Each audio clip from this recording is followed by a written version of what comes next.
quand papa a vu le couteau par terre, il a regardé, il voit les jumelles qui sont arrêtées, il dit, aïe, vous êtes des sorcières. Série de témoignages avec maman Assetou Soro, partie 2.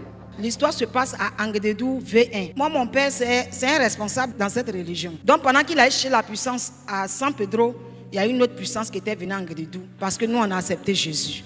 Bon, on s'est converti samedi 3. Le samedi 10, les frères qui sont venus annoncer l'évangile, ils nous ont dit, accompagnez-nous dans un champ de manioc. Il y avait un gros colatier. Donc, on s'est assis sous le colatier. En tout cas, il y avait une présence. La plupart étaient que des enfants. Les plus âgés avaient 16 ans. Pendant qu'ils ont commencé à prier, on voit tout le monde a commencé à parler des langues bizarres. Et puis, il a dit à ma jumelle, Mariam, et nous, ça n'a qu'à nous prendre aussi. Et le temps de finir, il dit, ça n'a qu'à nous prendre. On a été baptisés de Saint-Esprit. Donc, quand on a fini de parler en langue, on est tous partis à la maison. En temps, mon père aussi venait d'arriver de San Pedro. Et quand il a vu les gens qui chantaient, il a demandé après mes femmes, cela c'est qui? Elle lui dit, à la croix nana. Ça veut dire, il y a un nouveau Dieu qui est arrivé. Bon, nous on a vu le vidéo, on s'est caché. Le lendemain dimanche, on est parti avec eux à l'église. C'était dans la cour du frère. Et la cour n'est pas loin de chez nous. Donc les gens sont venus dire au vieux que tes filles là sont avec les à la croix là. Et quand on est venu, il nous a dit, je ne veux pas vous voir là-bas, vous ne pouvez pas me déshonorer. On a dit, papa, on ne va plus partir. Mais quand les gens là chantent, tu sens la présence de Dieu. Tu ne peux pas t'asseoir à la maison. Quand on les attend chanter, on se sent attiré. On va. Au retour, on vous frappe. Vous allez partir, non papa. Mais quand ils commencent à chanter, on va. Au retour, on vous frappe. C'est dans ça qu'on évoluait.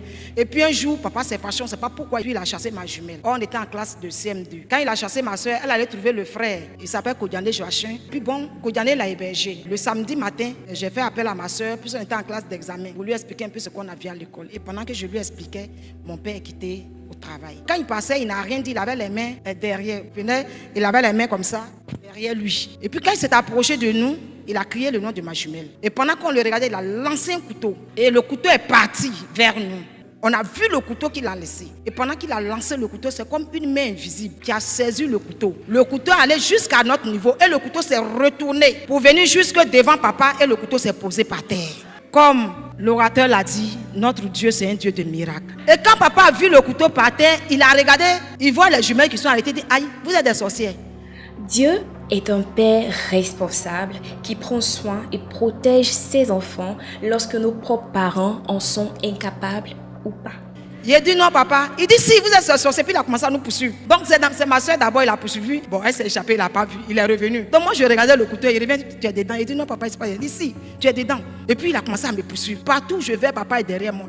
Donc finalement, j'ai quitté le village, j'ai pris la voie qui mène à Bujan. Il faisait un peu noir. Arrivé un moment, il m'a attrapé. Donc quand il m'a attrapé, j'ai crié. J'ai dit Jésus. Et quand j'ai dit Jésus, c'est comme un feu qui l'a brûlé. Il m'a lâché tout d'un seul coup. Et puis moi, je continuais de courir. Je cours, j'entends pas les pas de papa derrière moi.